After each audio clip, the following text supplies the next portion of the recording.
A dangerous winch rescue out at sea. Dob come face to face with the ocean's most dangerous predator. Untagged shark! And it goes from bad... I'm going to have to seize your vehicle. ...to worse for one Paua poacher. Is that the dive gear that you used there? Yeah, we'll be seizing that as well. Northland Electricity Rescue Helicopter team has been called to an emergency at sea. Off the northwest tip of New Zealand at Cape Maria Van Diemen, the yacht Bintang has activated its distress signal. This out there, but we've got good competent help on board here. We're feeling comfortable. This is Bintang. The yacht skipper has amputated his finger trying to bring his boat under control in rough seas. The crew is racing to their aid, along with 2 rescue sailors needed to sail the yacht to safety. What's the wind direction that they're pointing into wind, are they? With rough seas and 30 to 35 knot winds, it's a complicated winch job, and rescue sailors Boyd and Dan are winch novices. But there's no time now for cold feet. Is that them on 12 o'clock, about 100 offshore? Oh, I see them, yep.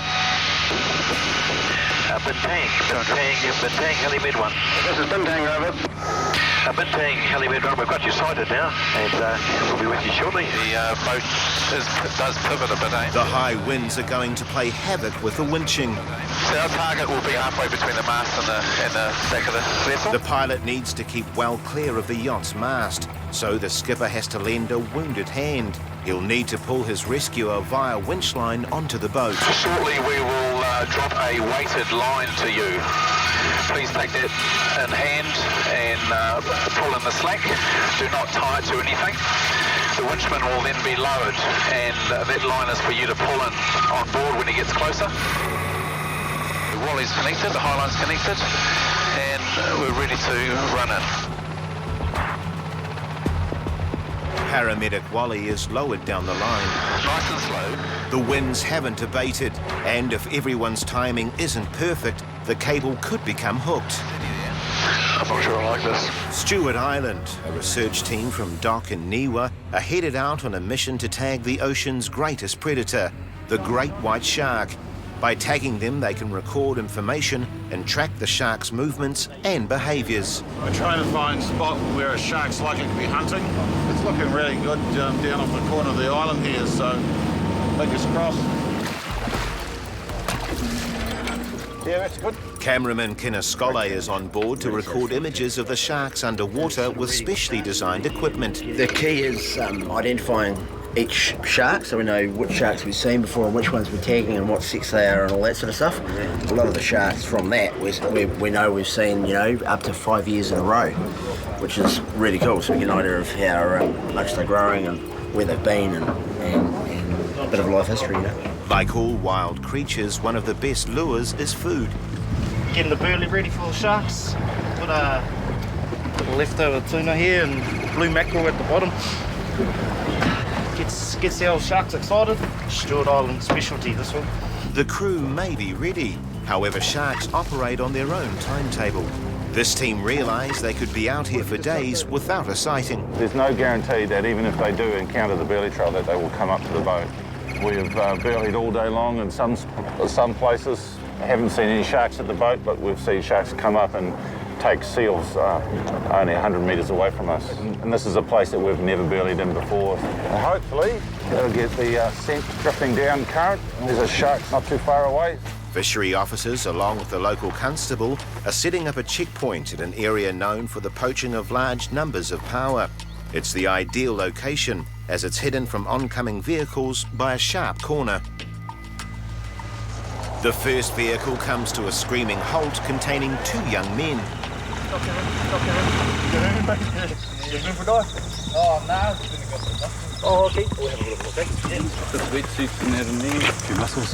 Yeah. How many do you think it is?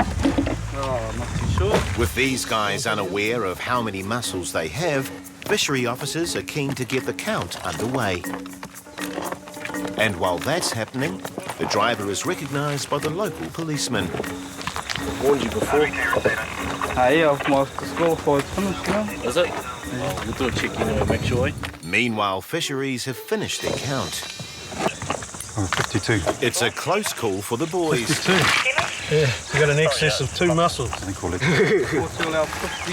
You are. You got 102. Oh, So you got 1 extra each. Yeah, just watch the counting of them, mate. Get it right, then no problem. It's a good-natured warning from the fishery officers, but not such good news from the policemen. Are you still disqualified indefinitely? So it means you can't get a licence for quite a while. I'll ring up and they keep February. No, it's indefinitely. Basically means you're going to be without a licence for quite a long time. Just drive this off the road for that? Nah, it's got to get impounded, bro. That's mandatory. We've got no choice on that. So the driver's a disqualified driver, so he's going to get his vehicle impounded. The policeman is going to summons him rather than arrest him, so he's lucky there. Is it your truck? No, it's actually some lady up the road. And that lady has just arrived, and she's not too happy that the boys have run into trouble with her vehicle. unfortunately, the tow truck will be here soon to pick it up. Off Cape Maria Van Diemen, a paramedic is being winched onto a yacht after the skipper severed his finger. But the skipper's severed finger makes it almost impossible for him to grab and pull the winch line. It's bad news for the rescue team. You got that mast there, have you? The chopper pilot must keep the winch line clear of the mast. That roll there is a good height. That mast is going back and forward a bit. Forward one, steady, steady, steady, steady, almost there. Finally, after some tense moments swinging above the water, Wally is heaved aboard. It's a heavy landing. On the deck. Well done, Betty. With flight time becoming an issue, the chopper crew need to get the rescue sailors on board and the injured man and his wife off the boat fast. How you doing? Just park yourself there. Are you coming off also? Take your wife off, then you're going to come off with me. The two rescue sailors tasked with sailing the yacht back to port quickly winch down. Bringing the second yachty to the door. With the sailors now on board, Stand there. they can lend a hand keeping the winch steady as the skipper's wife is winched to the chopper, something the boat's skipper struggled to achieve with his amputated finger. Facing the helicopter.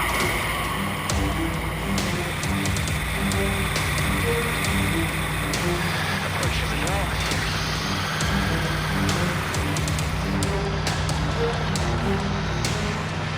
Finally, it's the injured skipper's turn.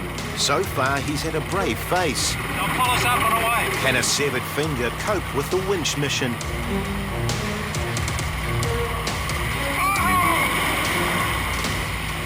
With the injured man unable to hold the winch line, they begin to spin. The pilot keeps them clear of the mast, and both men are quickly aboard. Rescue sailors Boyd and Dan prepare to sail the Bintang back to Hohora. There we go, Boyd. You're on your own, so we'll see you back at Whangarei. Thank you very much. You dropped us on a nice comfy boat anyway, so we'll see you at home. Thank you. It sounds like it's in good hands. There's no pun intended there. The injured skipper reflects on how he came to lose the top of his middle finger.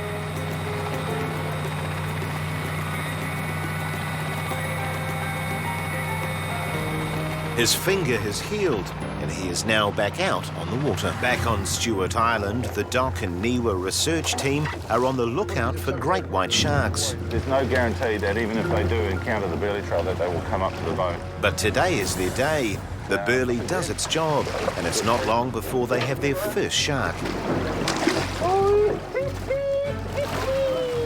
Untagged shark, big male, about 4.5 metres. He's a huge male.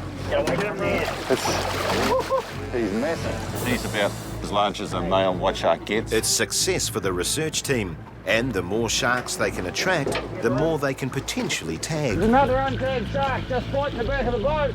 It's about 2.8 metres long. There's another one here, big, about a 4 metre untagged shark. Catching 3 sharks at the back of the boat right now. Yeah, there's a big one just going up this side. It's our first shark. I think it's, that'll be at least 5.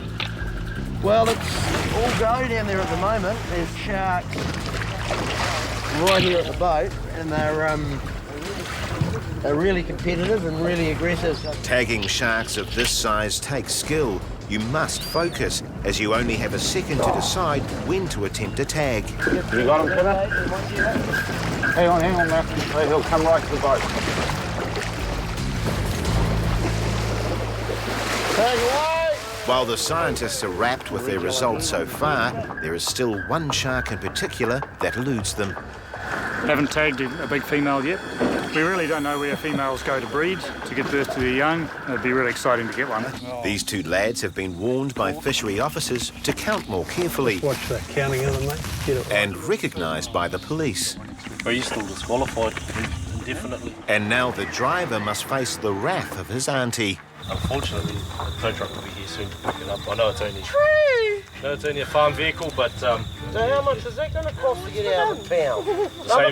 the same as any other vehicle will cost. Oh, you'll be diving for a long time to get that back. You got a whole 28 days to get it out of the impoundees. Will he dive for Paua and sell that? No, he won't sell it. Oh, good. I think the ladies are a little bit upset about the young fella getting the old Jeep here impounded.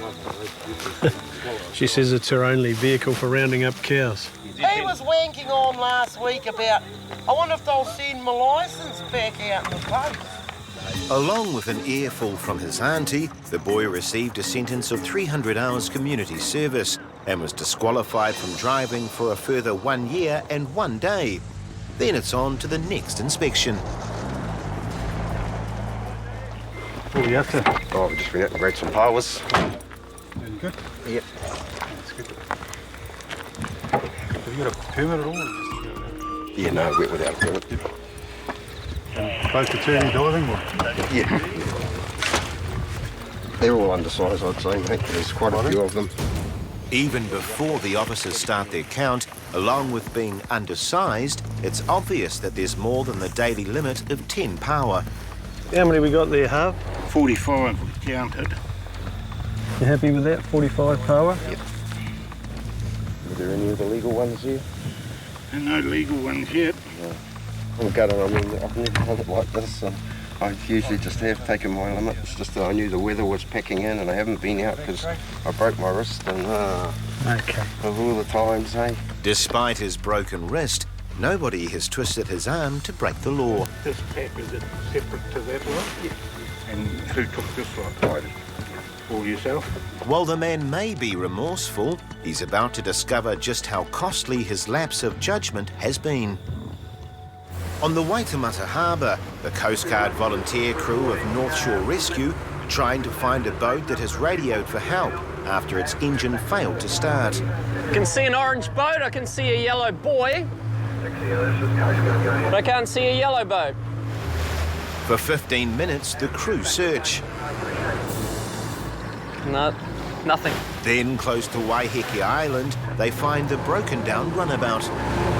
Yep, that's this actually looks a little bit dicey. He is on Tifau Point. Just have to be careful. There's a lot of things to consider in how we get in here and deal with it because it's quite shallow, quite rocky. Suddenly, this is becoming much less straightforward than a simple jump start. There, guys, you just need a jump start. The battery's dead. He's not in a good position here. If that anchor's not holding, he could be in a little bit more trouble. While the rocks are a danger to the runabout is quickly becoming a danger to North Shore Rescue. Just have to be careful. There's a lot of things to consider. He's got an anchor line in the water, which is a danger for our props. We've only really got this side to work with him on because the other side is kind of between a rock and a hard place, you can see. So we've got about 3 metres of water. If we're not careful, it could go a bit ugly. Skipper Mark's plan is to get a jump pack onto the troubled boat as soon as possible, which hopefully will provide enough juice to kick the engine back into life. Somebody go and engage with him. Derry, please, about to jump start. Okay, so if we're going to come alongside, one of our crew will come across with a jump start battery. All right. That's you, Derry. During a moment of calmer seas, Derry takes advantage and jumps aboard. Hey, have you got the jump pack, Derry? Because I need to get out of here, mate. We don't want to get too close, otherwise the two boats coming together can get a bit ugly. I'm not staying alongside. He's got it. Okay, I'm out of here. Deary tries to work his magic on the flat battery. Yep, it's a two-stroke. It's good though, it's a good sign. The runabout splutters back to life. The next challenge is retrieving Deary. As the runabout's crew surfaces from the cabin, safety doesn't appear to be a priority. So he's just getting his anchor up there so we can come out a little bit further to do the transfer. A little bit concerned maybe by some lack of life jackets on there, which is a bit of a worry and a bit disappointing. He's kind of wearing a life ring right now as a life jacket. You can see how these little situations unfold. A little problem of a flat battery can turn into more and more things. So just stay neutral, mate. We'll come to you. We'll come to you. With Deary safely transferred back, the runabout heads home, hopefully with a lesson learned. They've been out there all day and just ready to go home. We see it so often. Using the juice all day for radios and stuff like that, and then go to turn the engine on and there's no juice. So quite common. At a checkpoint by the Waimamaku River, fishery officers have busted a man for taking over 3 times his limit of power, all of which are undersized. The bad news is that I'm going to have to seize your vehicle. Oh, true. Because you've got more than 3 times your daily limit. Oh, well. Okay. I'm sorry about that, but it's mandatory that we do that. Oh, no. Whereabouts do you live? Far from here? Yeah. How far? On the way to Rawini. And that's my partner's vehicle, and oh, God. She needs the vehicle. She's not the best. Unfortunately, is that the dive gear that you used here? And we'll be seizing that as well. Being 3 times over the daily limit would normally see the man's vehicle on its way back to the fisheries office, but he may be about to receive one piece of good news. If we're going to seize it, well, we'll have to see if the boss is happy to bond it. Are you happy to bond the vehicle? These aren't our usual suspects. They live in Manaia, and we've got our driver's licence ID and everything else. Yes, sorry, that's fine, thank you. Okay, because you've been good to deal with it, no problem. I'm going to let you take your vehicle home, okay? However, I've seized it under Section 207 of the Fisheries Act.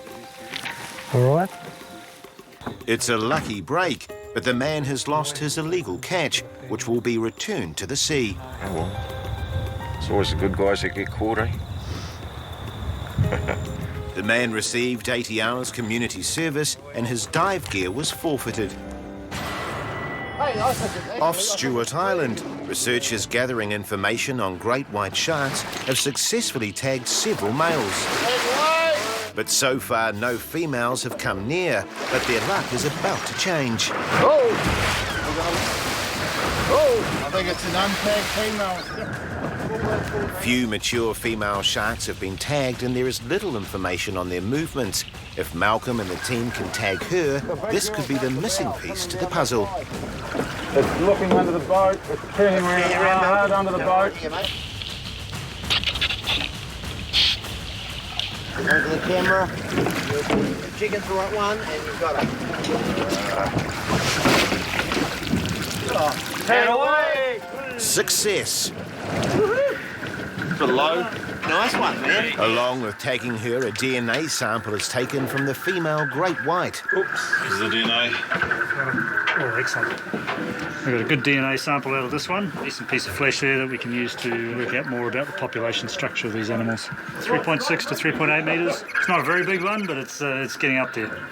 Over a 2-week period, 23 great white sharks were tagged, which will hopefully help scientists understand their habitat and behaviour that could see these stunning creatures survive for centuries to come.